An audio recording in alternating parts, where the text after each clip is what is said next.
નમસ્કાર. નવજીવન ટ્રસ્ટ પરિવાર વતી હું રામ મોરી આપ સૌનું હાર્દિક સ્વાગત કરું છું. આપ સૌ નવજીવન ટોક્સમાં પધાર્યા છો.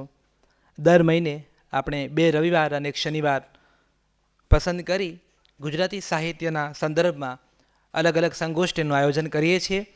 ગુજરાતી ભાષાના જાણીતા કવિ, વાર્તાકાર, વિવેચક અને અભ્યાસી વક્તાઓ આવે છે ને તમારી સમક્ષ આ પુસ્તકનું રસદર્શન કરાવે છે. સાહિત્યની સંગોષ્ઠી થાય છે. આજે બહુ એક અદ્ભુત પુસ્તકની વાત થવાની છે. ગુજરાતી ભાષાના મને ગમતા ટોપ 10 પુસ્તક. હવે તો આમ નવી સ્ટાઇલ છે ને આખી, મર્યા પહેલાં આ 5 ફિલ્મો જુઓ, મર્યા પહેલાં 10 ગીતો સાંભળો. તો એ પ્રકારની જે આખી શ્રેણી ચાલે છે એમાં મને કોઈ પૂછે કે એવા 10 પુસ્તકો ગુજરાતી ભાષામાં જે તમારે પસંદ કરવાના હોય, તો 1 થી 10 પુસ્તકમાં હું આ પુસ્તકનો ઉલ્લેખ અચૂક કરું. જીવનનું પરોઢ મેં મારા જીવનમાં વાંચેલું એક અત્યંત અદ્ભુત પુસ્તક, જેના પાને પાને મેં ઉત્સવ અનુભવ્યો હોય એવું આ પુસ્તક છે, જીવનનું પરોઢ. તો આ પુસ્તક વિશે વાત કરવા માટે આપણી વચ્ચે જાણીતા વિવેચક, સંપાદક અને પ્રાધ્યાપક એવા ભરત મહેતા ખાસ વડોદરાથી પધાર્યા છે. હું સાદર વિનંતી કરીશ કે આપ મંચ ઉપર પોતાનું સ્થાન ગ્રહણ કરો. આદરણીય ભરત મહેતા.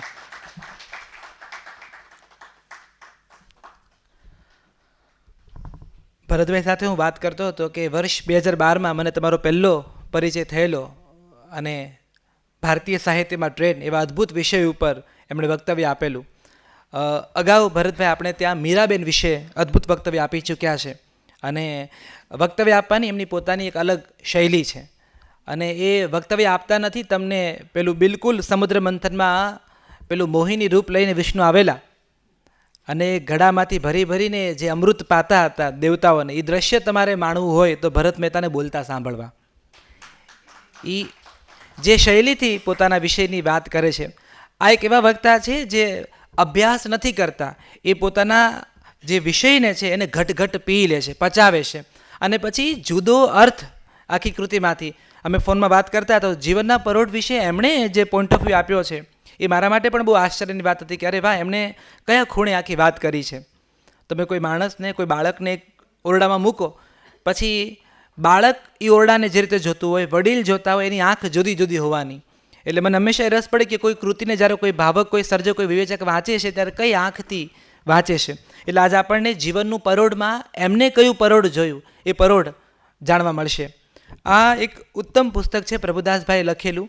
પ્રભુદાસ ગાંધી આમ તો મહાત્મા ગાંધીના પરિવારના જ સદસ્ય. વિગતે વાત નહીં કરું કારણ કે એ ભરતભાઈ કરવાના છે. પણ આ બાળકની આંખે આ પુસ્તક કહેવાયું છે અને 12 વર્ષથી પણ ઓછી એમની ઉંમર, જ્યારે એના સ્મરણો એમણે આ પુસ્તક વિશે વાત કરી છે ત્યારે. અને આ એક એવું જવાબદાર બાળક હતું કે જ્યારે ગાંધીજી ચંપારણ સત્યાગ્રહ, આપણે ત્યાં ખૂબ જાણીતો સત્યાગ્રહ છે, 1915માં ગાંધીજીએ ભારત આવેલા અને ગોખલેએ કહેલું કે ભારત માટે કશું કરવું છે તો પહેલાં ભારતને અનુભવો અને ભારતને જુઓ. એ પછી આ ચંપારણ સત્યાગ્રહ ગાજેલો.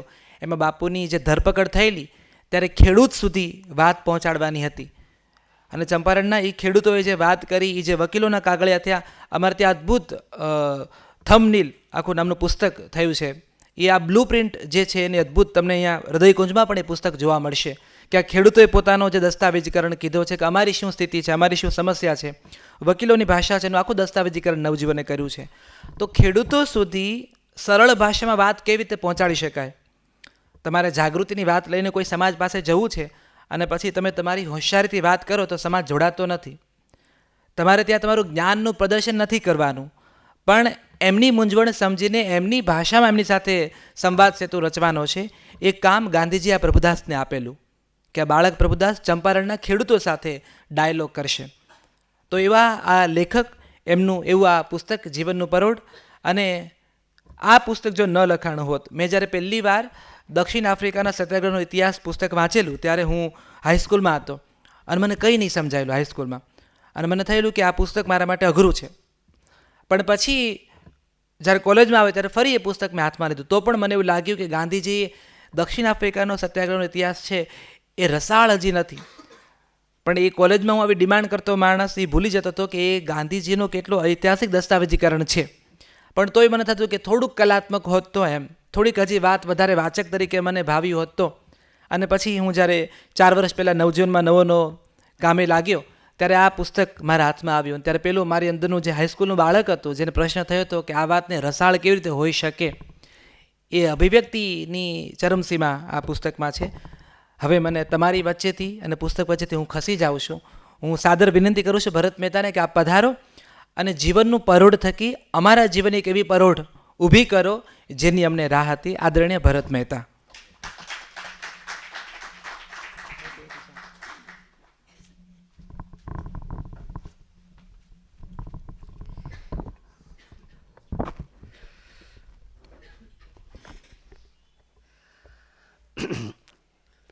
પ્રિય રામ, કિશન અને સાહિત્ય રસિક વડીલો અને મિત્રો,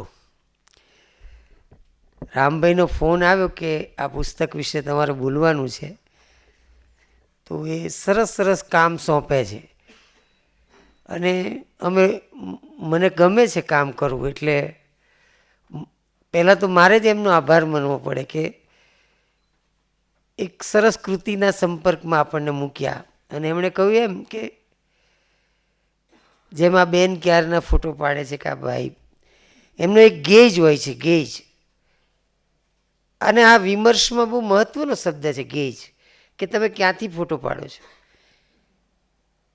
તમે 3 ઇડિયટ ફિલ્મને જેન્ડર ગેજથી જુઓ તો શું થાય કે ભાઈ આ પેલી છોકરીને દહેજ આપવાનો પ્રસંગ કે આ તે 3 છોકરામાં એક છોકરી હોત તો જેન્ડર ગેજ. પણ ચાઇલ્ડ ગેજ એટલો બધો વપરાતો નથી હજી. પણ મને આ કૃતિ ચાઇલ્ડ ગેજની લાગી. એટલે જો હું ફોટોગ્રાફર હોત બેનની જેમ, કે હું ચિત્રકાર હોઉં, તો હું એક ફ્રેમ દોરું અને એમાં જમણી સાઈડ નીચે એક છોકરો હોય, ઉપર બધી મૂવમેન્ટ્સ ચાલતી હોય અને પેલો આમ જોતો હોય અને એને કેવી દેખાય છે. એટલે આખું મોટું આંદોલન એને જોતો એક ટેણીયો. અને એવું નથી કે સતત જુએ છે, 1-2 વાર નહીં, અને કેવું અદ્ભુત જુએ છે. એટલે આ ચાઇલ્ડ ગેજ લેખકોને બહુ પ્રિય છે. નાની એવી આંખ એ જોતી કાંક કાંક, એ તો અજબ જેવી વાત છે. માનો કે મને યાદ છે કે એક છોકરાએ મારું બધું વિવેચક તરીકેનું મૂલ્ય ભૂસી નાખેલું.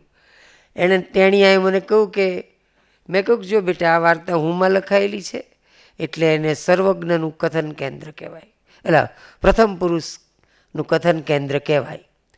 એટલે એણે મને કહ્યું કે આ તો હુંમાં કહેવાય છે પણ બેન બોલે છે તો પ્રથમ પુરુષ કેવી રીતે કહેવાય. ત્યારે મને ખબર પડી કે સાલું અમે તો પ્રથમ સ્ત્રી વચન તો રાખ્યું જ નથી. આ તો અમારી ભાષાનો મોટો લોચો છે. આ નાની એવી આંખ એ જોતી કાંક કાંક, જેમને ખબર નથી કે આ બધું શું ચાલે છે. કિરીટભાઈના કાળું જેવો દરેક જગ્યાએ. એટલે અત્યારે આપણી આસપાસ કુંભ ચાલી રહ્યો છે. ગાંધીજી ફિનિક્સથી આવ્યા પછી સૌથી પહેલાં કુંભમાં ગયેલા. આખી પાછું શબ્દ વાપર્યો છે, અમારી ફિનિક્સ પાર્ટી કુંભમાં ગઈ હતી. આ કુંભ જે દેવ અને દાનવોના સમુદ્ર મંથનમાં અમૃત છલકાયું, જ્યાં પડ્યું થોડી જગ્યાએ, તો ગાંધીજીનું પણ આ કુંભ જે ચાલેલો ને, તો જ્યાં જ્યાં છંટાયું ને, ફિનિક્સ, ટોલ્સ્ટોય, એમ જોઈ શકાય. અને આપણે તો કહ્યું જ છે ને, શહીદો કી મજાર પર મેલે લગેંગે. ફિનિક્સ આજે એક યાત્રાધામ છે. અને પ્રયાગ ભેગું થવું, પ્રયાગરાજ એ તો મોટી વાત છે, પણ રુદ્રપ્રયાગ, દેવપ્રયાગ, પ્રયાગરાજ, ત્રિવેણી સંગમ, સરસ્વતી નીચે. અહીંયા પણ હું જોઉં છું કે શિક્ષક કાકા સાહેબ, વિદ્યાર્થી પ્રભુદાસ અને ગાંધી, આમ 3નો સંગમ થાય છે. અને એમણે જે સૂચન કર્યું, આમ તો આ પુસ્તક કેવી રીતે લખાયું, તો પ્રભુદાસભાઈ તો અહીંયા આવી ગયા હતા આફ્રિકાથી. હવે છોકરાઓ બધા ભણતા હોય ને વિદ્યાપીઠમાં, ત્યારે કંઈ એવું નહોતું કે ભારતીય શું અત્યારે છે ઇન્ડિયન નોલેજ સિસ્ટમ, ભારતીય જ્ઞાન મીમાંસા. પ્રબળ જવાબ હતો બ્રિટિશરોને ગુજરાત વિદ્યાપીઠ અને શાંતિ નિકેતન.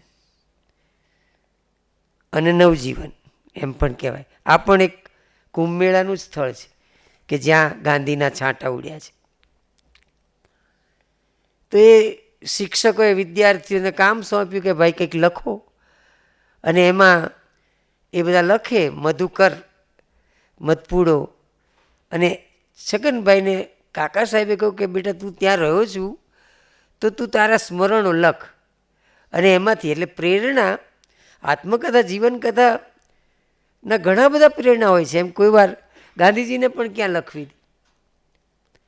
તો પ્રેરણા કાકા સાહેબની છે. અને કાકા સાહેબ કોણ છે? એ શાંતિ નિકેતનથી આવેલો ગાંધી શાળાનો માણસ છે. સૌંદર્ય બોધ અને કર્મશીલતા. દત્તુ છે ને, એ તો મૂળ તો, એટલે દત્તુને પણ આમાં રસ પડે. આમાં સત્યજીતનો અપ્પુ પણ છે ને કાકા સાહેબનો દત્તુ પણ છે, અને પોતે પ્રભુદાસ પણ છે. તો એ અર્થમાં હું આ કૃતિને આમ જોતો ગયો કે એમણે શું કર્યું છે. અને આ મધપૂડો એમણે લખતા ગયા તો ખાસું લખાયું. અને તમે જુઓ કે દળદાર સ્મરણો, હવે તો એનું સંક્ષેપ પણ ઉપલબ્ધ થયા. પણ મેં કહું એમ એંગલ બદલાઈ ગયો. દક્ષિણ આફ્રિકાનો સત્યાગ્રહનો ઇતિહાસ લખાયો હતો, ગાંધીજીના હાથે જ લખાયો હતો. યરવડા જેલમાં આપણા જાણીતા ઇન્દુ ચાચા ઇન્દુલાલ યાજ્ઞિકે લખેલો. પણ જેલમાં લખાયેલું સાહિત્ય અને આ જે જુદી રીતે એક બાળક જે જુએ છે, અને મનમાં એમને એક ઢાંચો છે કે ભાઈ આત્મકથા કે જીવનકથા લખવી હોય તો દાદાથી, એના દાદાથી શરૂ કરવું, આ બધાને ટેવ હોય છે. નર્મદને પણ આમ જ છે. તમે મારી હકીકતમાંથી પસાર થાઓ. તો અહીંયા પણ એવું છે કે અમારું આખું એક કુટુંબ વૃક્ષ. પણ એમાં એમની નજર ક્યાં પડે છે એમ કહું છું.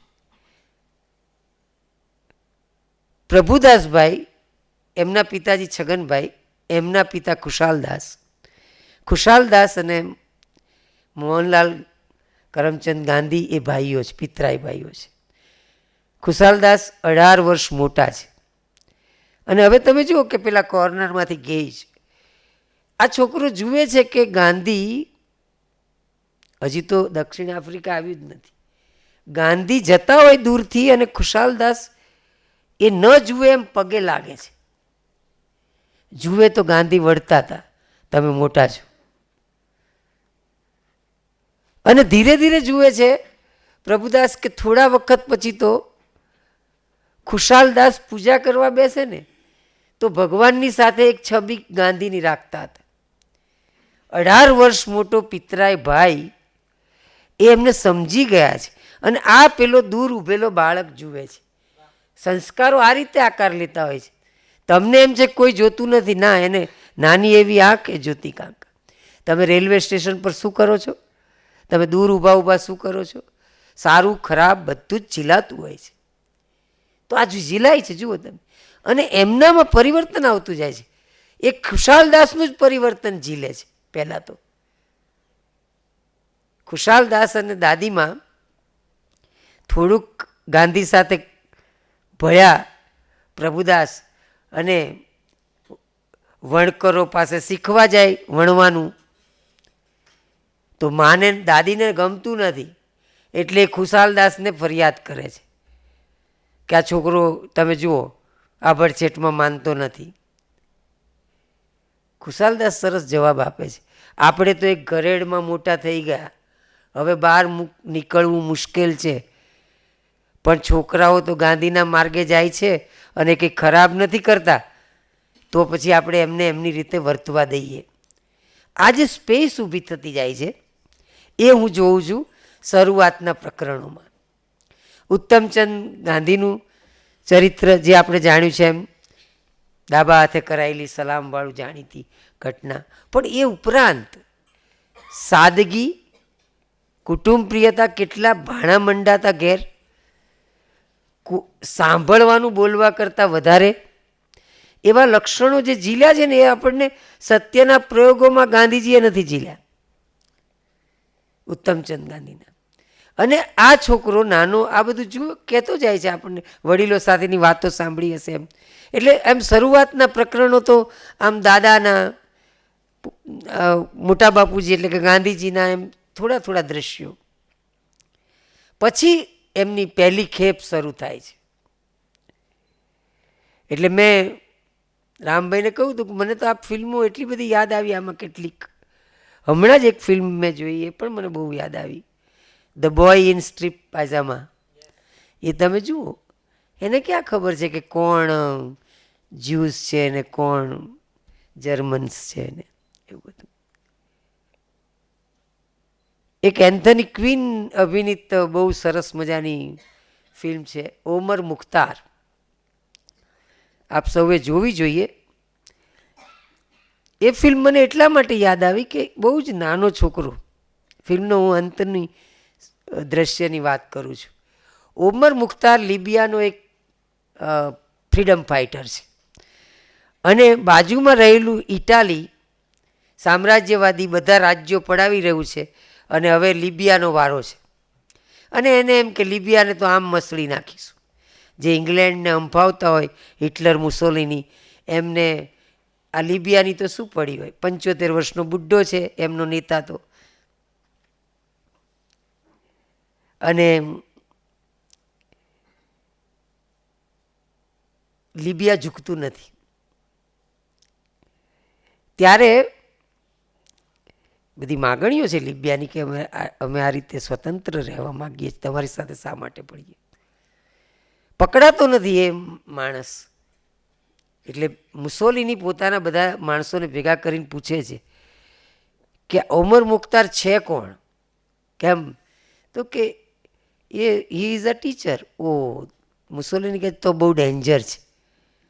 કારણ, તો કે કારણ આઈ વોઝ અ ટીચર. તમે જુઓ કે ટીચર ઓમર મુખ્તાર પણ છે અને ટીચર મુસોલિની પણ છે. કોની નિશાળ ખબર નથી. ઉપર ગગન વિશાળ, નીચે ફિનિક્સની નિશાળ એમ.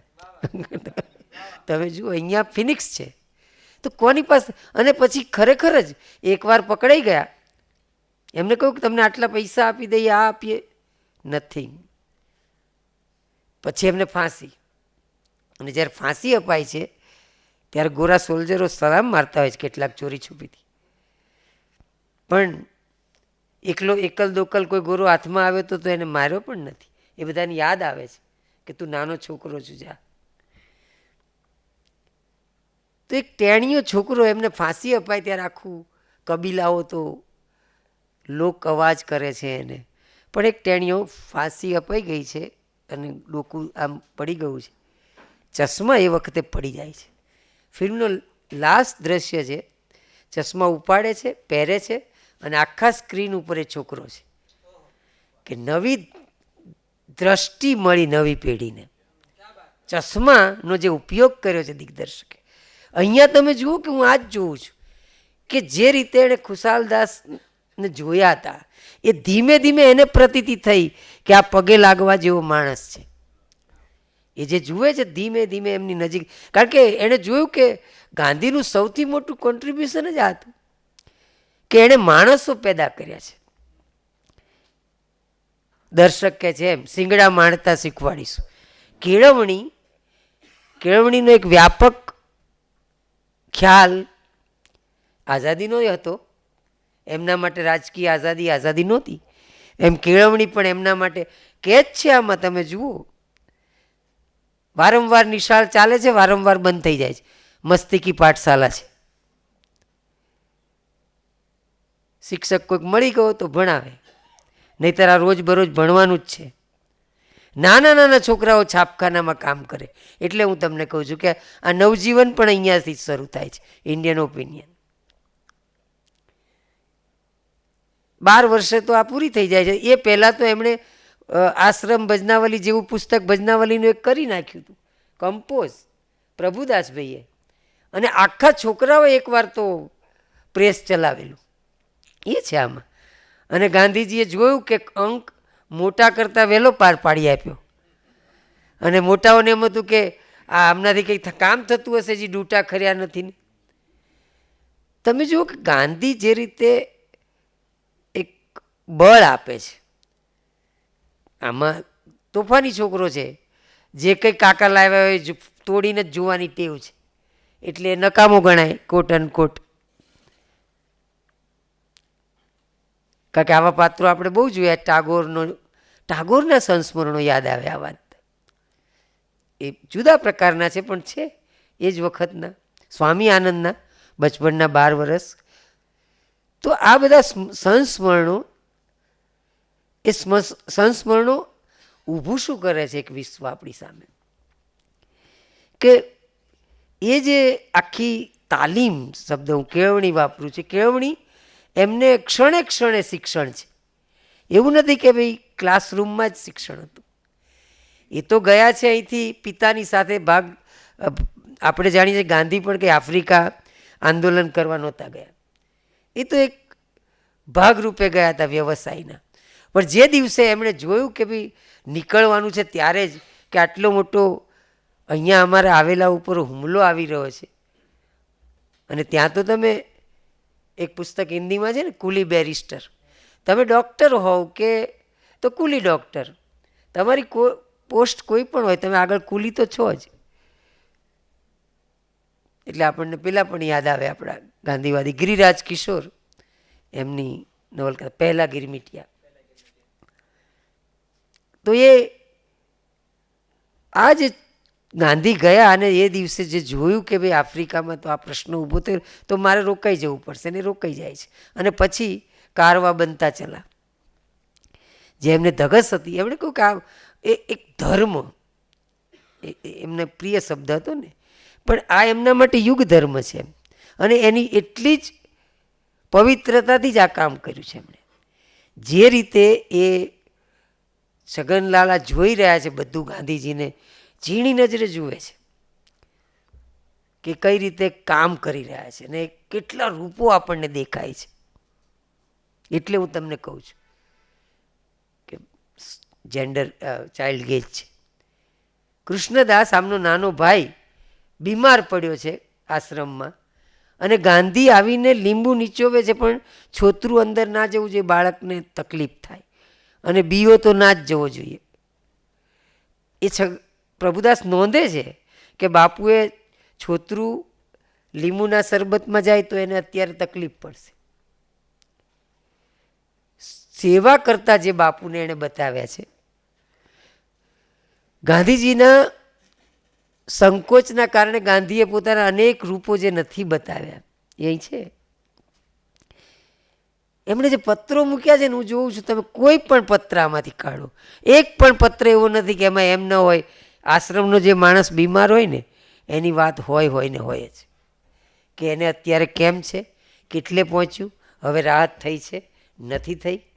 તમે જુઓ કે આખી વાત તો ચાલે છે, આંદોલનમાં રોકાયેલા છે, પણ એમની નજર છેક સુધી છે, ક્યાં સુધી, કોની કઈ. એટલે એક કનેક્ટિવિટી આપણે જે કહીએ ને, ગાંધી કેવી રીતે કનેક્ટ કરે છે બધા સાથે. આ એક લીડરના લક્ષણ છે કે નહીતર તમે તમારી પાછળ બધું કોરું સપાટ હોય, તમે જાઓ એટલે. અને ઘણા લીડરનું એવું થયું છે કે એ ગયા પછી સોપો પડી જાય. ગાંધીએ કેટલા હું તમને એમ કહું કે આજે કોઈ પણ લોકશાળાઓએ જે આ કામ કર્યું ગામડામાં, એ શું હતું? આ કુંભ નથી તો શું છે? અમૃત વેરાયું જ છે ને આખા ભારતમાં. તમે જ્યાં જાઓ ત્યાં ગાંધી આશ્રમ એટલે તમને એક સાતા આપનારી જગ્યા. કોઈ પણ નીલ પરથી શરૂ કરીને તમે હિમાચલમાં જાઓ. તો આ જે વ્યક્તિત્વ હતું, એ વ્યક્તિત્વએ કેવા માણસો પેદા કર્યા. એટલે આ કન્ટ્રીબ્યુશન છે ગાંધીનું, કે એમણે એટલા બધાને તૈયાર કર્યા માણસોને. તો તમે માણસમાં શ્રદ્ધા મૂક્યા વિના કે કેવી રીતે ઊભા કરી શકો માણસો? એમને તમે ક્યારેય એમણે આમાં આપણે જોઈએ છે, ક્યારેય એમણે જસ લેવાનું હોય ને કે મેં બધાને ઊભા કર્યા ને એવું બધું નથી. આંદોલન પહેલો તબક્કો પૂરો થયો, બધા એટલા બધા ખુશ છે કે ચાલો આપણે ઉજવણી કરીએ, આપણો વિજય થયો છે. અને સ્વાભાવિક છે, એમણે મીઠાઈ પણ ખાવા દીધી બાળકોને. પણ એ કહે છે કે વિજય નહીં, આ આંદોલનમાં કેટલા માણસો મરી ગયા. તો મારા માટે તો આજે કપડાં બદલવા છે, કોટ નથી પહેરવો, લુંગી. કારણ કે વધુમાં વધુ અહીં તામિલ રહે છે. મારે એમના જેવું લાંબુ જબ્બો પહેરવો છે અને એક થેલો.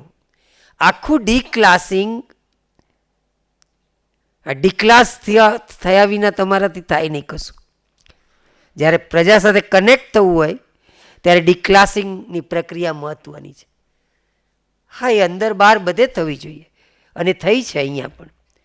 કે એક વકીલ પોતે જે કપડાં બદલી રહ્યો છે, જુઓ પોતે ખાવાનું, એ ખરેખર એમણે શોખ. અરે છગનલાલ તો નોંધે છે કે તમે વિજય થઈને આવે ને હવે મૂછો ના રાખો તો કેવું કહેવાય. આજ તો આપણે મૂછો નામ ચડાવવાની હોય ને કે અમે જીત્યા અંગ્રેજો સામે, તો મૂછો કઢાવી નાખી, ટકલું કરાવ્યું. પણ એમના માટે એ શોખ છે. જે મિત્રો ગુમાવ્યા છે, અને એવા આશ્ચર્ય એમને પોતાને થયું, ગાંધીને પણ, કે જ્યારે આંદોલન શરૂ થાય છે પછી એમને એવા માણસો મળ્યા છે કે જેમની કલ્પના જ નહોતી. એમની પાછળ એક મેં કહ્યું કારવા બનતા ચલા. સામાન્ય અભણ પ્રજા આંદોલનમાં એવી જોડાઈ કે એમને આશ્ચર્ય થાય છે કે આટલા બધા લોકો જોડાતા ગયા. આશ્રમમાં આપણે જોઈએ છીએ કે કેટલા માણસો આવે છે, 800,000 રોજ. પણ એ પહેલી વાર આવ્યા અને પછી એ પહેલી વાર થોડો વખત પાછા આવે છે પ્રભુદાસ ગુજરાતમાં, અને બીજી વાર જાય છે. એ પ્રકરણો પણ બહુ મહત્વના છે.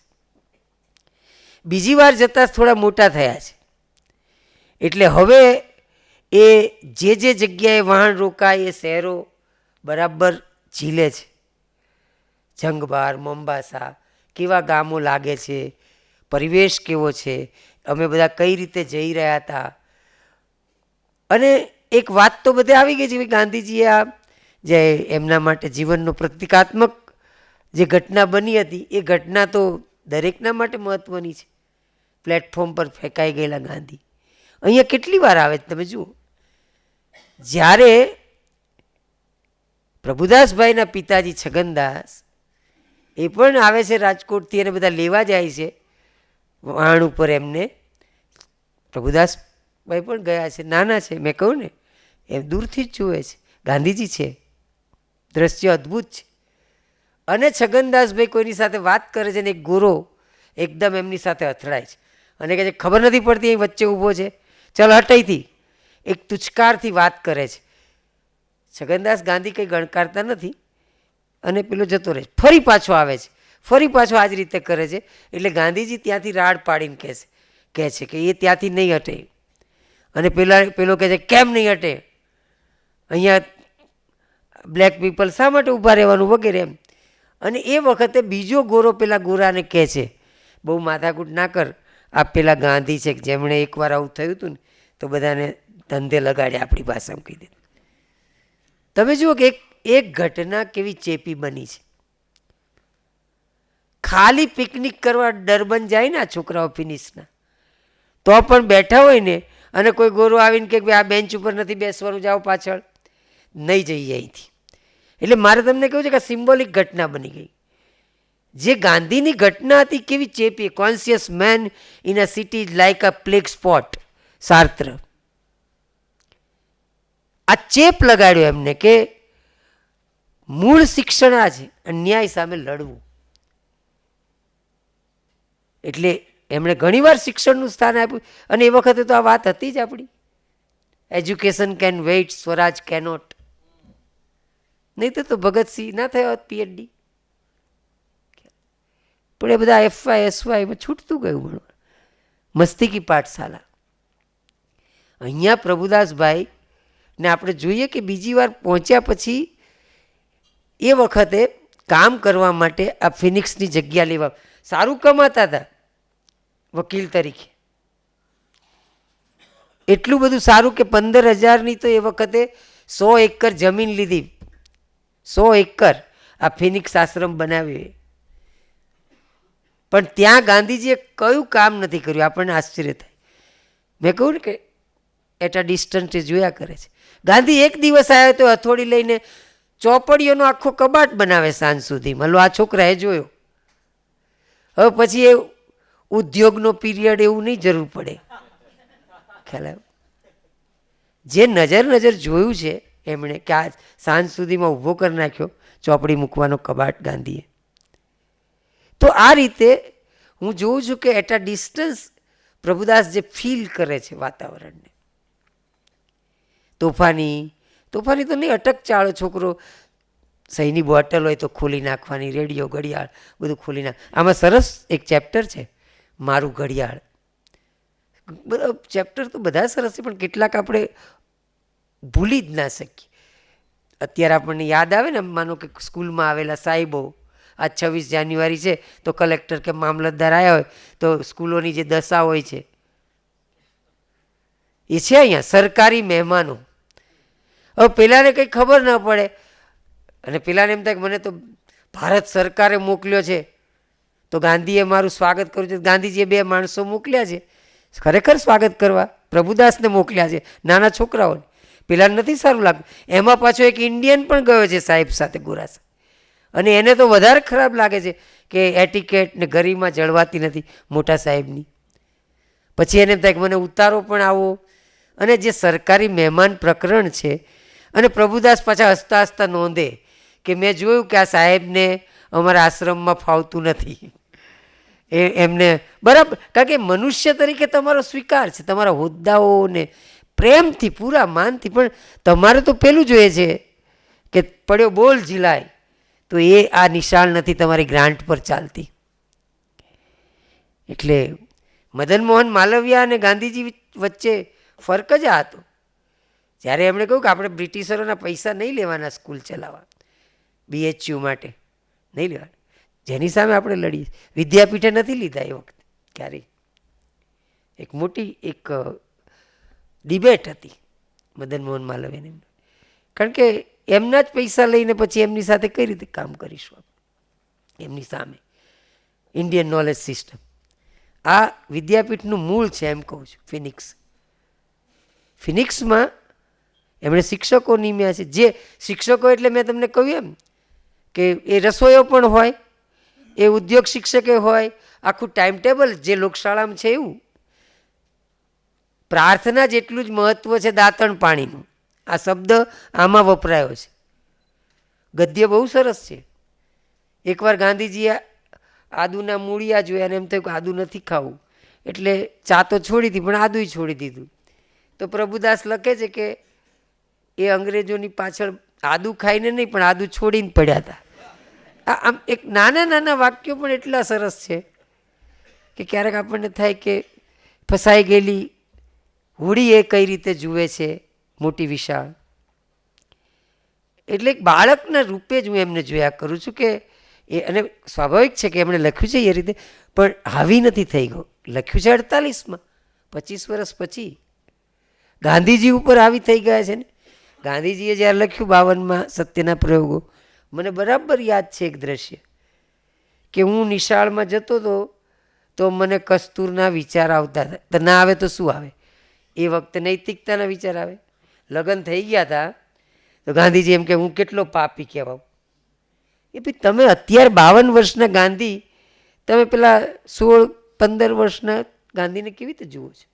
અહીંયા એ ભૂલ નથી થઈ એમ કહું છું. અહીંયા એમણે બાળકને બાળક જ રહેવા દીધો છે. ગાંધીજી આખો દિવસ ઉપવાસ કર્યા ને પછી બાજુમાં બેસાડ્યા પ્રભુદાસને કે બેસો આજે તમારા વખાણ. પ્રભુદાસે આજે ઉપવાસ કર્યો છે. પ્રભુદાસ કહે છે કે મને એક જ વિચાર આવતો હતો, ક્યારે આ વખાણ પૂરા થાય ને મારે ખાવાનું મળશે. આ ચોખ્ખું લખ્યું છે. અને ત્યાં પડેલું એક કાજુ મેં લીધું અને ખાઈ પણ લીધું એમ કે. તો તમે જુઓ કે એમાં કોઈ સંકોચ, એ કે મારા વખાણ ચાલતા હતા, જો આ નાનો છોકરો એને ઉપવાસ કર્યા છે. તો આ પેલો ગેજ ગુમાવતા નથી એમ કહું છું. એટલે મને આ કૃતિમાં એ ગમ્યું છે કે અહીંયા એક આત્મકથા માટેની જે પેલી હોય ને જાતભાતની વાતો, કરેજિયસ સર્ચ ફોર ટ્રુથ ને એવું બધું કંઈ માથાકૂટ નથી. કારણ કે આ તો કિશોર છે, હજી કંઈ એટલો ટટ્ટાર મનુષ્ય થાય એ પહેલાંનો હતો. એટલે એનો હું ગુજરાતી હું છે વાંકો ચૂકો, ઇંગ્લિશનો આઈ નથી ટટ્ટાર આપણો હોય ને ત્યારે. એટલે એ હુંમાં બધા એના સૌંદર્યો છે પોતાના વણાકોના એમ. જે બાળકના હોય એવા. પણ એણે આ રીતે ઝીલ્યું છે કે દરેક વસ્તુમાં આ જો તમે કહેતા હોય તો આ સચ્ચાઈ પણ છે. આ સચ્ચાઈ પણ છે કે ભાઈ મેં કાજુ ખાઈ લીધું અને વખાણ ચાલતા ત્યારે મને ભૂખ લાગી હતી, એમાં વાંધો શું છે? ક્યારેક તમે જુઓ કે એકવાર પેની 2 વાર એવા થયું, છોકરાઓ ટેણિયાઓ બધા ફરતા હોય કામ કરતા, એકવાર પેની મળી, એકવાર કંઈક પાઉન્ડ મળી ગયો. પછી મેડમ ભણાવે છે, એક એમણે કહ્યું કે ચાલો આજે આપણા પૈસા મળ્યા છે, કોઈના છે નહીં તો આપણે ભજીયા ખાઈએ. પ્રભુદાસ કે ના, ભજીયા ના ખવાય, ગાંધીજી વડે આપણે પૈસા જમા કર. પણ બધા ચાડી ચુગલીની ટેવ નથી એટલે કહેતા નથી ગાંધીજીને કોઈ. પણ ભજીયા આવ્યા, તમે જુઓ હવે શું કરવાનું?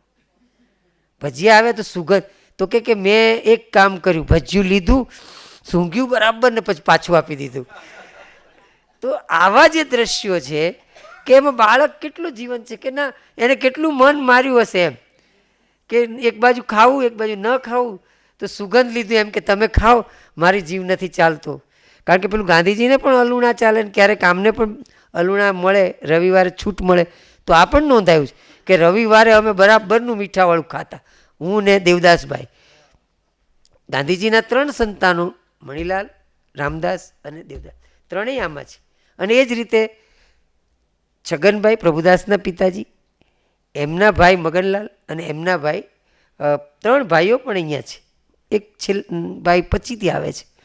પણ આ કૃતિનો જો કોઈ બીજો નાયક હોય ને તો મને ગાંધીજી નથી લાગ્યા, મગનલાલ લાગ્યા છે. તપોધન મગનલાલ આવું લખ્યું છે, પણ આ મગનલાલ આના નાયક છે.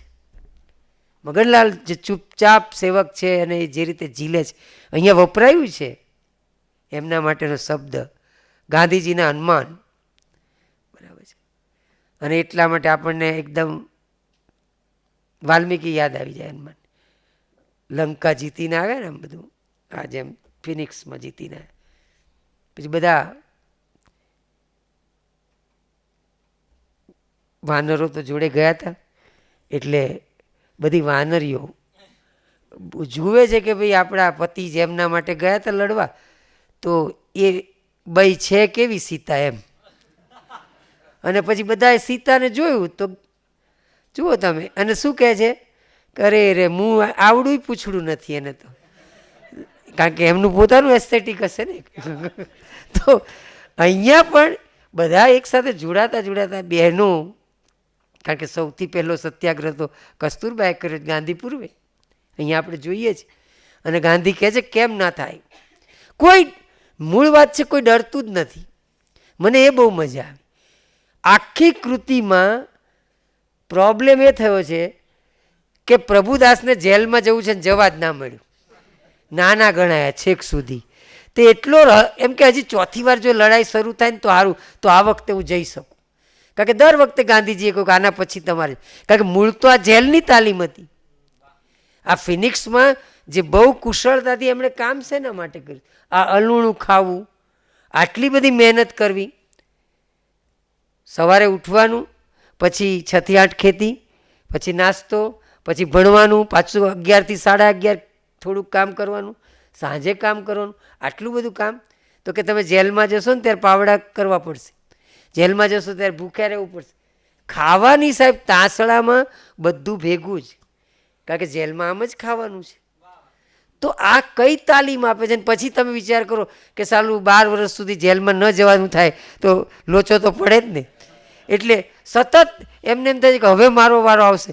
જલ્દી જો છે ને મગન કાકાને ઉપાડી જાય ને તો પછી આશ્રમ મારે સંભાળ, અને પછી જો મારો વારો તરત આવી જાય. પણ મગન કાકા નથી જતા. અને એકવાર કહે છે પોલીસવાળા આવે છે, ગાંધી ક્યાં છે?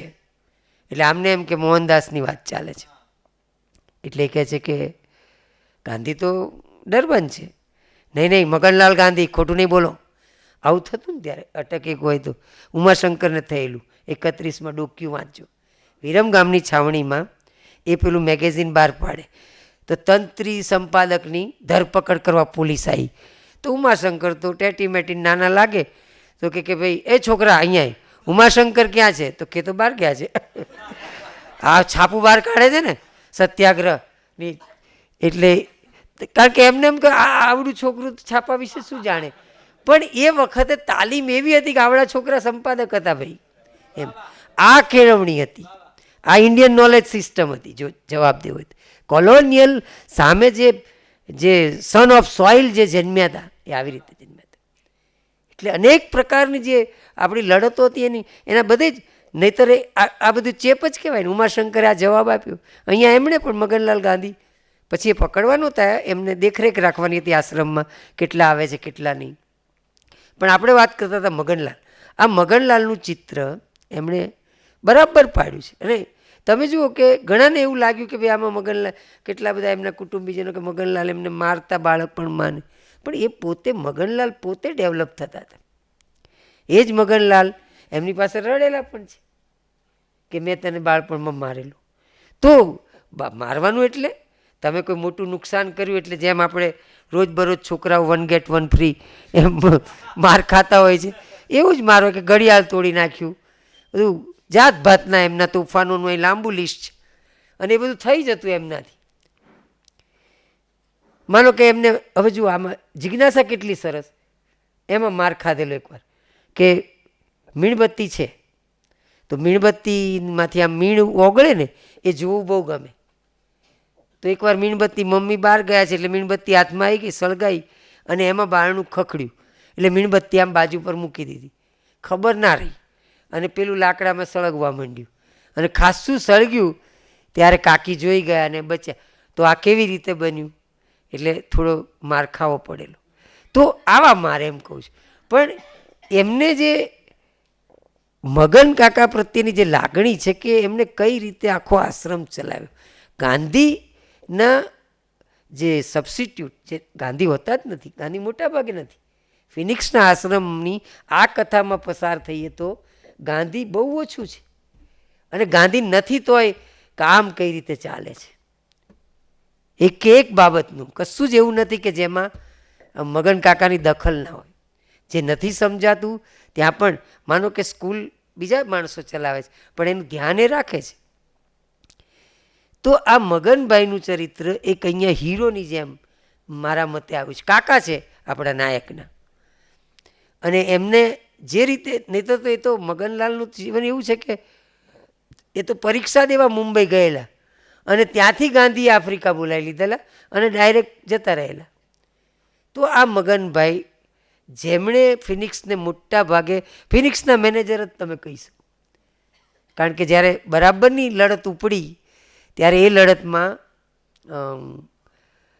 મેં તમને કહ્યું એમ 800, 700, 1000 સુધીનો આંકડો આવે છે. એટલા માણસો આવે, એમને ખાવાનું સીધું આપવું, બધા બનાવતા હતા પોતાની રીતે, અને બધા ગામડાના માણસો. ગાંધી મહારાજને ત્યાં આવ્યા છે. ગાંધી મહારાજ અમારા રાજાને પકડી લીધા છે એટલે અમે હવે કામ નહીં કરીએ. તમે જો બધાએ કામ છોડી દીધું છે, બધા કામ છોડીને આવે છે કે ભાઈ હડતાલ શરૂ થઈ છે. ગાંધીએ કોઈ જગ્યાએ કહેવડાવ્યું નથી. તો જેમ શહેરમાં એક રેલી 3-4 હજાર માણસોની, એમ આશ્રમમાં, કારણ કે તમે જાઓ ક્યાં, હવે આટલા બધા માણસોને ખવડાવવાનું. તો એમણે જે મિત્રો, અહીંયા જુઓ તમે, પારસી મિત્રો છે, મુસ્લિમ મિત્રો છે, અહીંયા એમની જે સખી છે ફાતિમા, એના ચિત્રો છે. અહીંયા એક પણ પ્રકારે તમને એવું ના લાગે કે અહીંયા માત્ર ભારતીયો જ છે, એટલે કે સોરી વિદેશી પણ છે. અહીંયા કેટલા બધા વિદેશી જોડાયા છે. એટલે લગાન જેવી ફિલ્મ પાછી આપણને યાદ આવે કે એનો હીરો આપણને ગાંધીયન લાગે. તમે જો બધું જ છે એમાં. એમાં પેલા દલિતને પણ એ લઈ જ લે છે કે ભાઈ એના હાથમાંથી જુઓ તમે, એમ હાથ ફરે છે તો વિકેટ મળી જશે. આખી ફિલ્મ ગાંધીવાદી અસરમાં છે. કઈ રીતે બધાનો સમાવેશ કરવો, શીખ, મુસ્લિમ, દલિત, બધા જ, અને બધાની પોસિબિલિટીઝનો લાભ લેવો, શક્યતાઓ. તો અહીંયા એ થયું છે. એમણે એ જ રીતે દરેકને, એટલે જે કુટુંબ, મગનલાલ ખુદ શરૂઆતમાં પિતા તો ખરા જ, અને મા પણ, બધા માનતા કે આ પ્રભુદાસ એ ઠોઠ છે, ઢ છે, અને એટલા માટે એને જીવનમાં કંઈ કરી શકવાનું નથી. અને ગાંધી હંમેશા કહેતા કે બહુ હોશિયાર છે, એને બધું જ આવડે છે. એટલે એ કહે છે કે મને જો હું ગાંધીને ન મળ્યો હોત, બે ચાર શિક્ષકો પણ છે એવા, આઇઝેકનું ચિત્ર છે, પિયર્સન, એમના શિક્ષકો, વેસ્ટ દાખલા તરીકે, એ શિક્ષકના ચિત્રો અદ્ભુત છે. વેસ્ટ એમ કે જેમ કોઈ પિતાજી પોતાના બાળકને ધોતલી પહેરતા શીખવાડે એમ એ મને ગણિત શીખવાડતા હતા. તમે જુઓ તો આ વેસ્ટ, આ બધા બહારના માણસો ગોરાઓ અહીંયા આવીને રહે, કયા પ્રકારની મોહિની ગાંધીએ કરી હશે? કારણ કે અહીંયા તો અગવડો અગવડો ને અગવડો જ, બીજું કંઈ છે જ નહીં. એટલા બધા સાપ છે કે જેની કોઈ હદ નથી. આ તો આફ્રિકાના એક અંતરિયાળ ગામમાં છે ફિનિક્સ જગ્યા તો. પણ આ છોકરો જેમ પેલા બહારની ફિઝિકલ ડર ચાલ્યો ગયો, અંગ્રેજોનો ડર ચાલ્યો ગયો, ડર નથી રહેતો, ડરવાની મનાઈ થઈ ગઈ. ગાંધીએ જે પ્રેરણા આપી છે, કોઈ ડરતું જ નથી, બહેનોય ના ડરે. એટલે અંગ્રેજોને આશ્ચર્ય આ થાય છે ને બધા સત્તાધીશોને આશ્ચર્ય થાય કે કારણ કે જ્યારે પ્રજા ડરવાનું બંધ કરી દેશે ત્યારે શાસકો ડરે છે. અને ખરેખર ગાંધીએ આ કામ કર્યું કે ડર છોડાવી દીધો, ડરવાનું નથી, એને જે કરવું એ કરે.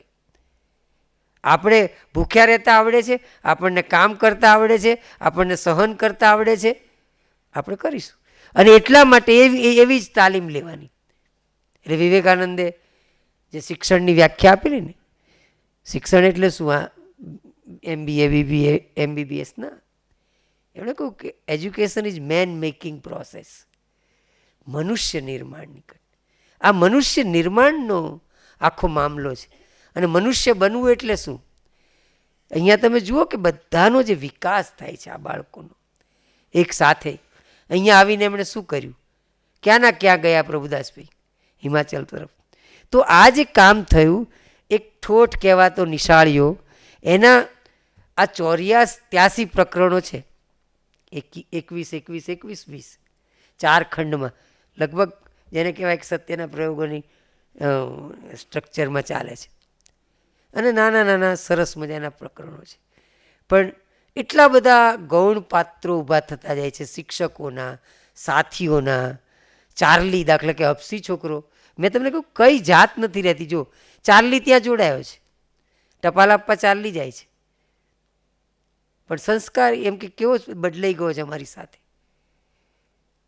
જ્યારે બધા જ આશ્રમમાંથી જતા રહ્યા, પિતા માતા ગાંધી, મોટા ભાગના શિક્ષકો, વેસ્ટ, આ બધાને ઉપાડ્યા એક પછી એક. હવે મગન કાકા છે.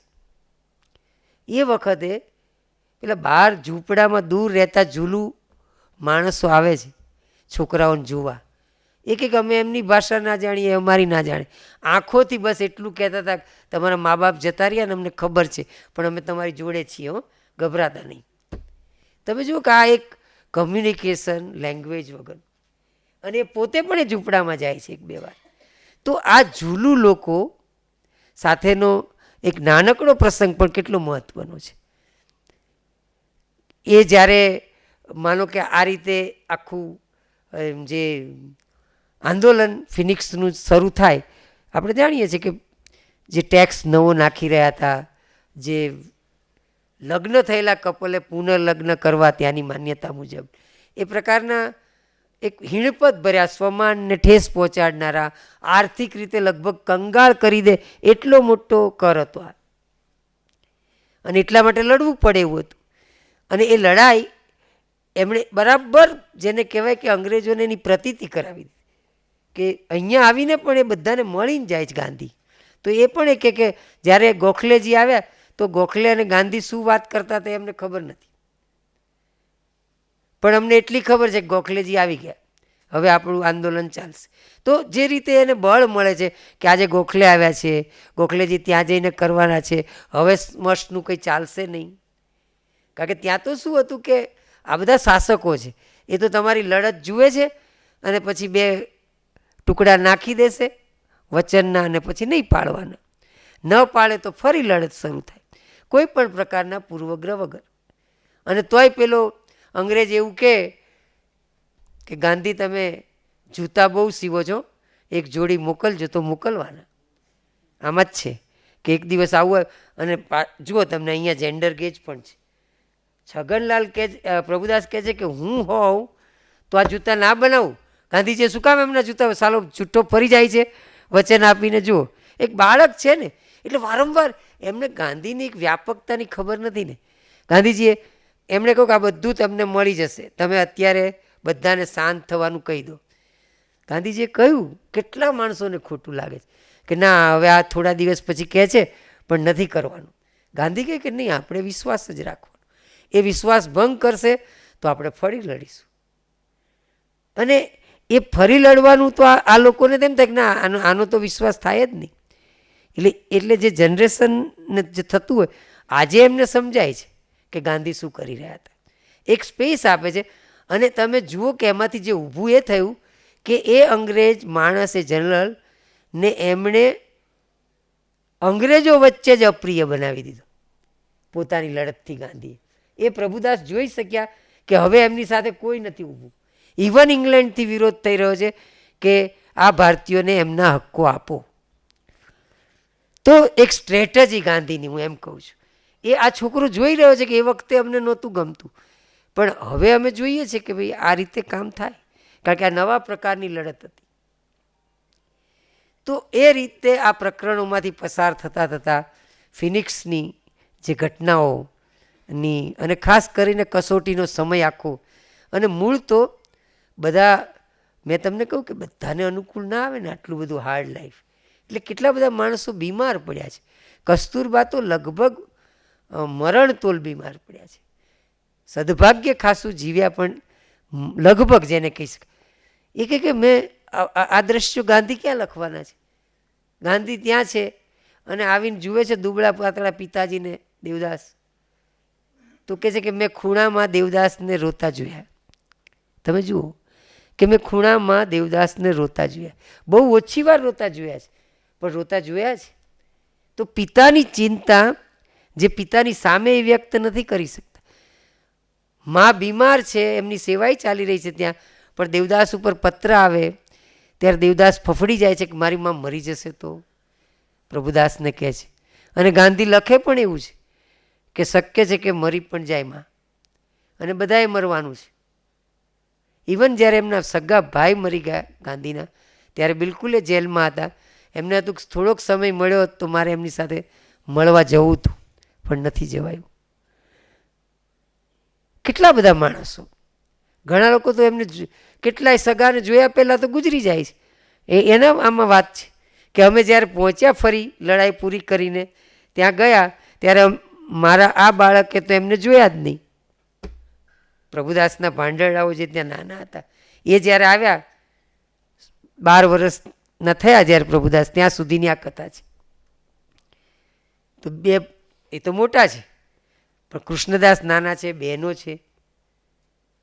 અને આપણને આશ્ચર્ય થાય કે આ મા બાપ મગન કાકા છે, પણ છોકરાઓને સાચવવાના, ઘર સાચવવાનું, ફિનિક્સનું આશ્રમનું, આ બધું નાની વયે પાછી એમને મુજબના કામ કરવાના. એટલે કે મુખ્ય કામ એમનું શું હતું?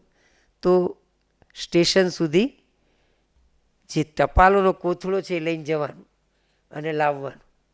અને ખાસું દૂર હતું, વચ્ચે વણાકો એવા હતા, એટલે વણાકોને પણ આપણે પ્રતીક તરીકે લઈ શકીએ. બીક પણ એટલી રહેતી, પણ ધીમે ધીમે એ એમાં તૈયાર થઈ ગયા. એ કહેતા હતા કે હવે આમ મને એટલી બધી બીક લાગે એમ કે આવતો હોય ત્યારે, પણ હું આવું ને એટલે બધા કે યાર તને બીક નથી લાગતી? આટલું મોટું અંધારું ના જંગલ ને આ કોઈ એવા અપસી સામે મળી જાય, ઓળખતા ના હોય, તો કોઈ વાર તને બહુ જ બીક લાગતી. પણ એમ કે મારા વખાણ એટલા થાય ને તો હું કહું કે આમાં શું ગભરાવાનું હોય. એટલે એમ માણસ કેવો મોટો થતો જાય, ધીમે ધીમે અંદર મેચ્યોર થતા ગયા, કે બધાને એમ લાગે છે કે મારે નહીં બીવો, હું નથી બીતો તો મારે નથી બીવાનું. તો આમ તમે એને આકૃતિને ચાઇલ્ડ સાયકોલોજીની રીતે પણ જોઈ શકો એમ છો, અનેક રીતે, કે કઈ રીતે એક સ્વાતંત્ર્યના સેનાનીઓની તાલીમ શાળા કેવી હોય. એટલે આખી વાત તો ફિનિક્સ પુરાણ છે.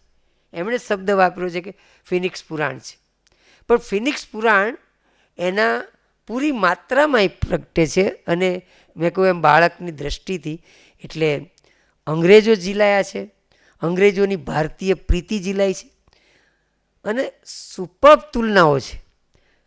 એક અંગ્રેજ છે ને એ મેં જોયા કેટલા જોરદાર અમને ભણાવે, પણ બીમાર પડી ગયા અને મૃત્યુની નજીક આવ્યા તો એટલા બધા ઢીલા પડ્યા ને, તો મેં કોઈ ભારતીયને આટલો ઢીલો પડેલો નથી જોયો.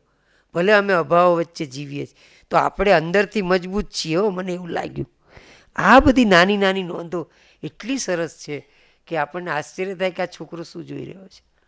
નહીંતર એ આ વર્ણન જે હું કરું છે પિયર્સનનું છે, એમના એક શિક્ષક, જે છેલ્લે એમને દર્દનાક બીમારી થઈ હતી. તો એ વખતે તુલના કરે છે કે આપણે ત્યાં બીમારી તો આવે પણ માણસ આટલો બધો નથી ભાંગી જતો. તો આ પ્રકારે એને સતત પોતાના શિક્ષકોને જોયા છે, પોતાના સુપ્રીમ ટીચર એટલે કે ગાંધીને, મગનલાલને, પિતાને, આ બધાને, જે રીતે દેવદાસ તો એમના સાથીદાર છે, 2 વર્ષ 1.5 વર્ષ મોટા છે, મણિલાલ 5 વર્ષ મોટા છે. એટલે ગાંધીના 3 સંતાનો અને આ પ્રભુદાસના 3 કાકાઓ, આ બધાના ચિત્રો આપણને નાના નાના નાના એટલા બધા રેખાચિત્રો આમાં સમાયેલા છે.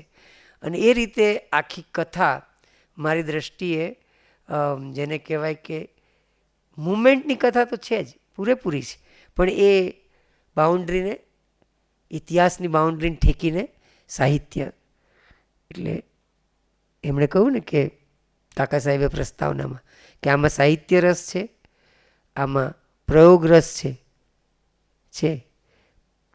તો આ ઇતિહાસ છે આમ જોવા જાવ તો, અને ઇતિહાસ તો શુષ્ક હોય અને ભલભલા ઇતિહાસો શુષ્ક જ હોય છે, પણ જે રીતે એમણે લખ્યું છે, એટલે આંદ્રે મોરવા એક બાયોગ્રાફીના વિવેચક છે, એમણે એવું કહેલું છે કે તમારું જીવન કે જેના વિશે લખો છો એનું જીવન સારું ગયું કે ખરાબ, વેલ સ્પેન્ટ ઓર નોટ, એ મહત્વનું નથી, વેલ રિટન હોવું જોઈએ.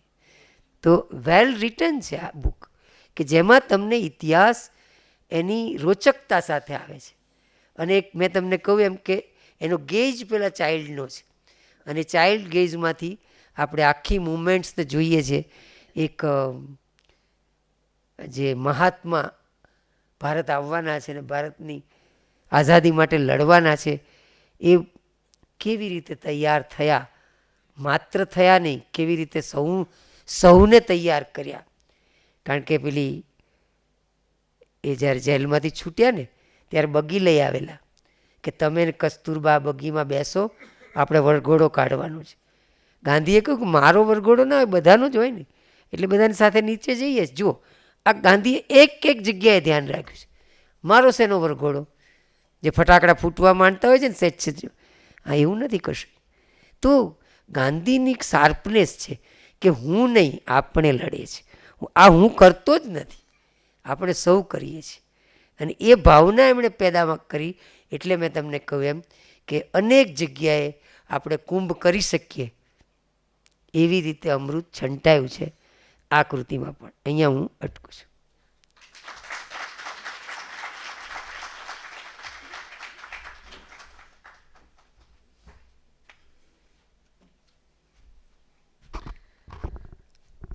ખૂબ ખૂબ આભાર ભરતભાઈ.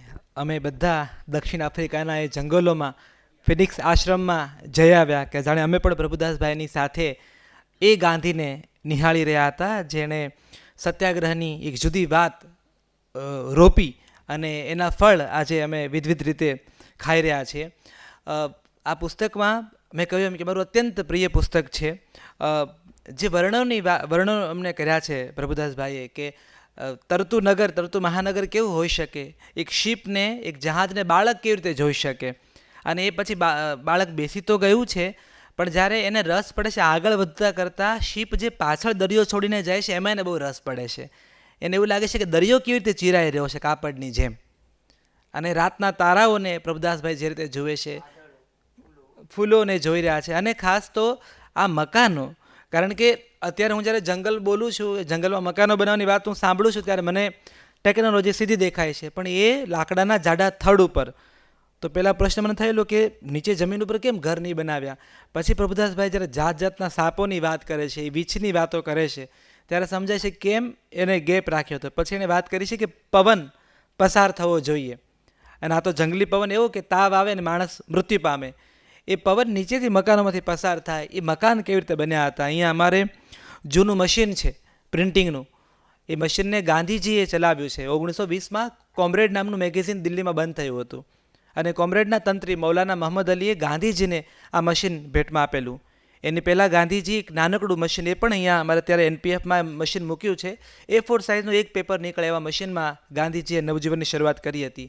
પણ 1920માં જ્યારે મૌલાના મહંમદ અલીએ બાપુને આ મશીન ભેટમાં આપ્યું ને એમાં સત્યના પ્રયોગો અને દક્ષિણ આફ્રિકાના સત્યાગ્રહનો ઇતિહાસ આ બધા છપાયા. એ મશીન જોઈએ ત્યારે થાય છે કે એમાં બીબા ગોઠવવાની વાત આ પુસ્તકમાં લખી છે. તો મને હંમેશા પ્રશ્ન થતો કે આ કામ કેવી રીતે થતું હશે. પણ જ્યારે પહેલી વાર આ પુસ્તક વાંચ્યું ત્યારે મને સમજાણું કે કયા પ્રકારે આ મશીનનો ઉપયોગ થયો હતો, કેવી રીતે મેગેઝિન નીકળતું હતું. ઇન્ડિયન ઓપિનિયન, ભારતીયોનો પણ એક ઓપિનિયન હોઈ શકે, તમારું પણ એક મંતવ્ય છે, એ વાત કેવી રીતે ગાંધીજીએ રોપી એ વાત પણ આ પુસ્તકમાં કરવામાં આવી છે. હું આના વિશે અઢળક વાતો કરી શકું એમ એટલું મને આ ગમતું પુસ્તક છે અને ભરતભાઈ એટલી સુંદર રીતે આ પુસ્તકની વાત કરી છે. મારો પણ લોભ છે કે વધુ લોકો સુધી આ પુસ્તક પહોંચે. મારી બિલકુલ ડાબા હાથ ઉપર હેરી પોટર ગલીમાં હૃદયકુંજ છે અને ત્યાં આજે આ પુસ્તક 20% ડિસ્કાઉન્ટ સાથે આપના માટે ઉપલબ્ધ છે. જીવનનું પરોઢ અને એ જીવનના પરોઢમાં ખુલતો ગાંધીજીનો પરિવાર. આત્મકથામાં તો બાપુએ પોતાના પરિવાર વિશે બહુ નાનકડી, ખૂબ નાની વાતો કરી છે, પણ આ પ્રભુદાસભાઈએ જ્યારે બાપુના પરિવારની વાત કરી છે, બાપુના દાદાની વાત કરી છે, ત્યારે એવું લાગે છે કે ભરતભાઈની શૈલીમાં કહું તો ખૂણામાં ઊભો ઊભો પ્રભુદાસ એ આખું દ્રશ્ય જોઈ રહ્યો છે કે કેવી રીતે. અને પછી તમને થાય કે નો વન્ડર કે મોહનદાસ કરમચંદ ગાંધીજી આવા હતા, કારણ કે એના પૂર્વજોની કરોડરજ્જુ કેટલી ટટ્ટાર હતી. એ ટટ્ટાર કરોડરજ્જુની વાત પ્રભુદાસભાઈએ કરી છે. ટપાલ લેવા જવાનું દ્રશ્ય મને બહુ ગમે છે. એ જે ટ્રેનમાંથી જે બાપુને કાગળો લખે છે લોકો, તો લાકડાની મોટી એની વચ્ચે ટપાલ અને વજનદાર ટપાલો છે અને આ છોકરાઓ, અને એટલું આ જંગલ કેટલું ગંભીર કે આ જંગલ કેટલું ભયાવહ હતું એ તો પ્રભુદાસના વર્ણનમાં તમને ખબર પડે. એની વચ્ચે આ છોકરાઓ બીક ન લાગે એટલે ગીતો ગાતા ગાતા પસાર થાય છે કે રસ્તો જલ્દી કપાઈ જાય. મહેમાનની વાત કરી, એ જે ખાડામાં પડેલો અંગ્રેજ છે એની વાત એણે કરી છે. એ ધાર્યા હોત તો એ જે ખાડામાં પડ્યા છે મહેમાન, એની મદદ ન પણ કરી હોત, મજા લીધી હોત, પણ એમને બરાબર મદદ કરી છે. એવા અનેક અદ્ભુત પ્રસંગો છે આ પુસ્તકમાં. કસ્તુરબા પણ બહુ જરા જુદી રીતે આપણી સમક્ષ રજૂ થાય છે. મનુબેન ગાંધી, એવા જ આ પ્રભુદાસભાઈ 12 વર્ષના પ્રભુદાસ છે, એવા 12 વર્ષના અમારા મનુબેન ગાંધી છે.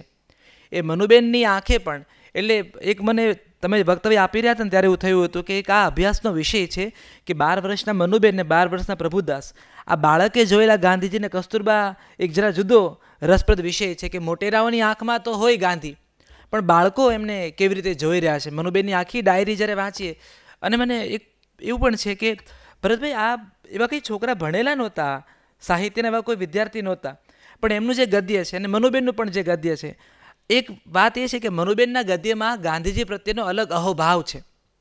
મનુબેનનું ગદ્ય જ્યારે વાંચીએ ત્યારે એવું લાગે કે વિષ્ણુનો 11મો અવતાર એ મહાત્મા ગાંધી છે. એવો અહોભાવ મનુબેને પોતાના ગદ્યમાં બતાવ્યો છે. એવો અહોભાવ અહીંયા નથી. અહીંયા બહુ બેલેન્સ, ગાંધીને જોવાની રીત જરા જુદી છે. મને લાગે છે હું આ વાત હવે અટકાવું છું. જીવનનું પરોઢ વિશે પેરેલલ વક્તવ્ય થઈ જશે, પણ આપ આ પુસ્તક વિશે ચોક્કસ માહિતી મેળવો, વાંચો. અને હું ફરી ભરતભાઈ, આપમાંથી કોઈ વાંચ્યું એના પુસ્તક વિશે વાત કરવા માગતું હોય, જે કોઈ મિત્રોએ આ જીવનનું પરોઢ પ્રભુદાસ છગનલાલ ગાંધી વિશે, તો કારણ કે અત્યારે સમય છે તો મને પણ એવી ખાસ અપેક્ષા છે કે આપનામાંથી કોઈ આ પુસ્તક વિશે વાત કરવા માગતું હોય તો આપ ચોક્કસ આના વિશે વાત કરી શકો છો. કારણ કે જે રીતે હોંકાર આવતા હતા મને લાગ્યું કે આમાંથી ઘણા મિત્રો આ પુસ્તકથી પરિચિત છે, તો એમાંથી કોઈ મિત્રોને હોય કે અમારા પુસ્તક વિશે વાત કરવી છે તો અમને ગમશે આ ક્ષણે. મીનવાઇલ હું આવનારા કાર્યક્રમની વિગતો શોધી લઉં છું.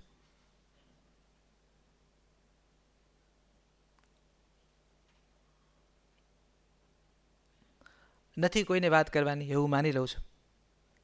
ફરીવાર આ પુસ્તક વિશે કંઈ વાત આપને કોઈને કરવી હોય, કોઈ મિત્રોને પોતાનો અભિપ્રાય આપવો હોય આ પુસ્તક વિશે, ચાલો છોડો, એ પુસ્તક સુધી તમને ભરતભાઈ કોઈ એક પ્રકરણ તમે વાંચી સંભળાવો તો. વાંચી સંભળાવવાનું તો તમે જ કરશો. ના, વાંચી સંભળાવવામાં તો મારી ચોપડી ત્યાં પડી છે.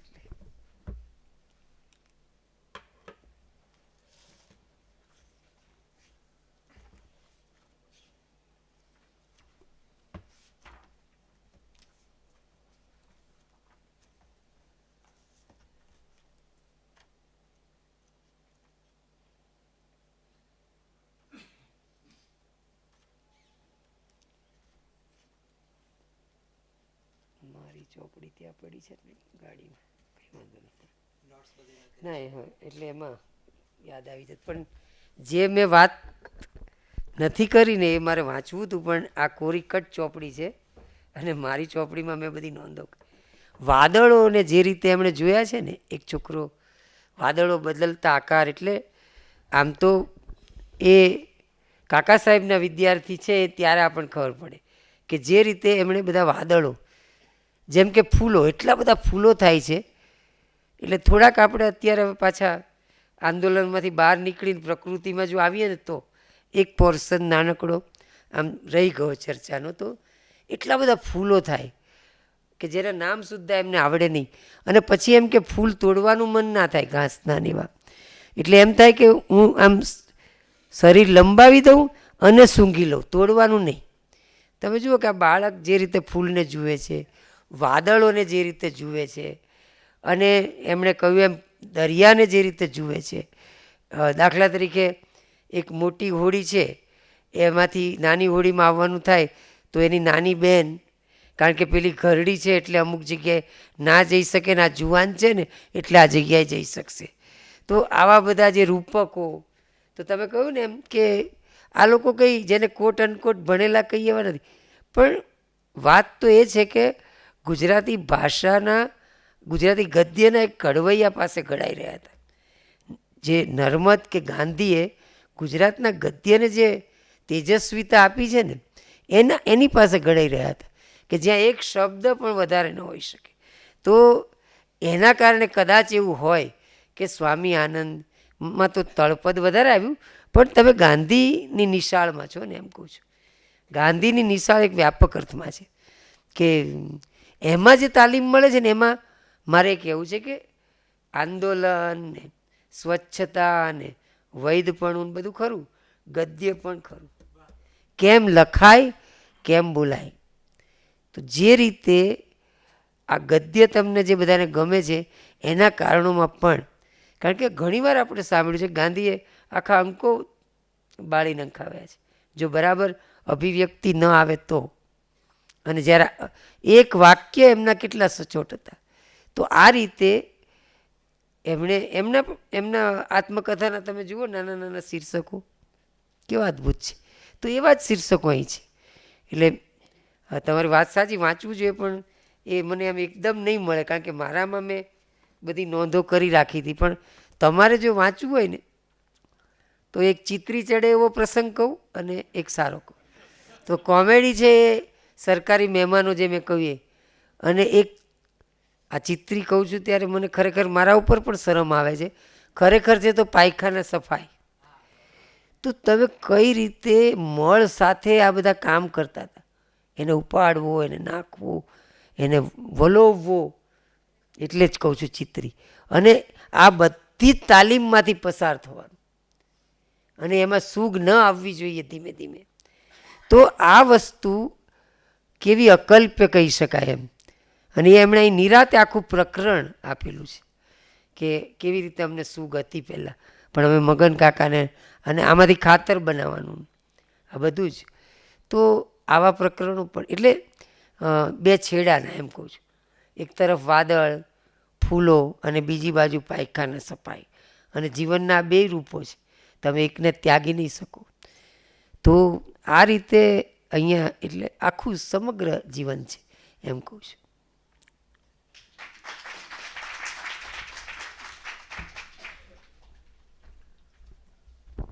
આભાર ભરતભાઈ. હવે કેટલાક આવનારા ઉપક્રમો વિશે આપને માહિતી આપી દઉં છું. હવે 1 ફેબ્રુઆરી અને શનિવાર કાવ્ય ગોષ્ઠી અમારી જે પરંપરા છે, જેમાં કવિઓ આવે છે અને પોતાની કવિતાઓ વિશે અને પોતાના જીવન વિશે, કે કવિતા સાથે છેડો ક્યારે બંધાણો એ અનુભવ વિશે વાત કરે છે. એમાં 2 યુવા કવિઓ આપણી વચ્ચે આવી રહ્યા છે, જુગલ દરજી અને રિંકુ રાઠોડ. તો 1 ફેબ્રુઆરી શનિવાર સાંજે 5 વાગે એ લોકો કાવ્ય ગોષ્ઠીમાં પધારે છે. એ પછી 8 ફેબ્રુઆરી શનિવાર પંક્તિ દેસાઈ આવે છે, અને દલિત પેન્થર, એક બહુ મોટી મોમેન્ટ ગુજરાતી સાહિત્યમાં આપણે ત્યાં જોડાયેલી હતી, એ આ દલિત પેન્થર મોમેન્ટ વિશે વાત થવાની છે. અને ઘણા અલગ અલગ વક્તાઓ એમાં ઉપસ્થિત છે, અને વક્તાઓ ખાસ તો આ મોમેન્ટ વિશે વાત કરવાના છે.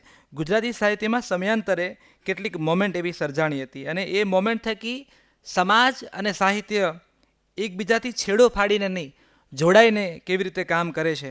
એટલે સમાજમાં રહેલી બદીઓ છે એને સાહિત્ય કેવી રીતે જુએ છે અને સાહિત્ય કેવી રીતે આ અદૃશ્ય દિવાલોને તાગે છે એના વિશે સતત વાતો થઈ છે.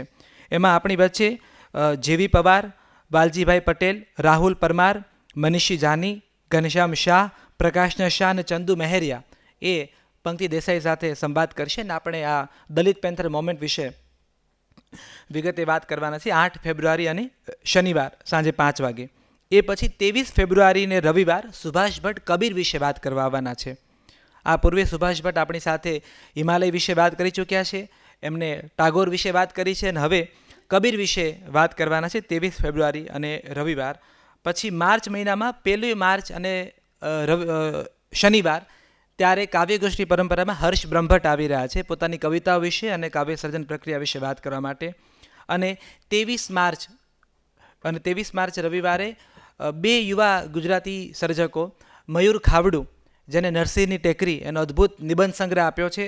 ગુજરાતી ગદ્યમાં જરા જુદું એક સુંદર નામ છે મયુર અને બહુ અભ્યાસ સાથે લખે છે. તમે એને ફેસબુક પર પણ વાંચો તો તમને સમજાય કે એની અભિવ્યક્તિ બહુ તીવ્રતમ છે. અને બીજા એવા યુવા સર્જક છે વિષ્ણુ ભાલિયા, જેમણે ખારા પાણીને ખમ્મા નામની નવલકથા લખી છે. તો આ બે યુવા સર્જકો આવશે અને પોતપોતાના ગદ્ય વિશે વાત કરવાના છે. એ સિવાયના આવનારા ઉપક્રમોમાં આપણે એપ્રિલ મહિનામાં શ્યામલ સોમિલ અને આરતી મુનશી સુગમ સંગીતમાં 50 એમનો આખો એક આજે વર્ષનો અનુભવ છે, જે આટલા બધા સુંદર કાર્યક્રમો કર્યા છે. તો એ ઉપક્રમે તુષાર શુક્લ એમની સાથે સંવાદ કરવાના છે. એટલે પોતાના એ અનુભવ વિશે, પોતાના સંગીત વિશે, પોતાના કમ્પોઝિશન વિશે આ વાત કરશે. એ સિવાય ગુજરાતને બહુ ગૌરવ અપાવે એવું ગુજરાતી નાટક વેલકમ જિંદગી, આ નાટકના 15 વર્ષ પૂરા થયા છે અને 16મા વર્ષના સંસ્મરણો વિશે આજે ત્રિપુટી છે સૌમ્ય જોશી, જિજ્ઞા વ્યાસ અને અભિનય બેંકર, આ ત્રણેય મિત્રો નાટકોના પોતાના અનુભવો વિશે વાત કરશે. નાટકના કેટલાક અંશોનું એ રજૂ પણ આપણી સામે કરવાના છે. તો આ કેટલાક આવનારા ઉપક્રમો છે જે નવજીવન ટ્રસ્ટના આપને જાણ કરી રહ્યો છું. દરવાજા પાસે ડાયરી છે, આપ આપનો વોટ્સઅપ નંબર ત્યાં નોંધાવી શકો છો. તો વિતેલા કાર્યક્રમની યુટ્યુબ લિંક અને આવનારા કાર્યક્રમની વિગતો આપને મળશે. આપ હૃદયકુંજમાંથી 20% ડિસ્કાઉન્ટ સાથે આ પુસ્તક પ્રાપ્ત કરી શકો છો. હું અમારા ચેરમેન અને પરામર્શક વિવેક દેસાઈ, શિલ્પા દેસાઈ અને કપિલ રાવલ વતી ખાસ આપનો આભાર માનું છું ભરતભાઈ. નવજીવન ટ્રસ્ટ પરિવારનો આભાર માનું છું અને આપ સૌનો આભાર માનું છું કે આપ પધાર્યા અને ગુજરાતી ભાષાનું એક ઉત્તમ પુસ્તક આપણે સાથે મળીને માળ્યું. શુભરાત્રિ. મિત્રો, એક બીજું મારે જાહેરાત કરવી હતી. દર રવિવારે સવારે અમે રીડિંગ ક્લબ ચલાવીએ છીએ. સવારે 8 થી 11 સુધી 3 કલાક બધા મિત્રો પુસ્તક લઈને વાંચવા આવે છે. જે પુસ્તક નથી લાવતા અહીંથી પુસ્તક પ્રાપ્ત કરે છે. 50 થી 55 જેટલા મિત્રો અમારી સાથે જોડાયા છે.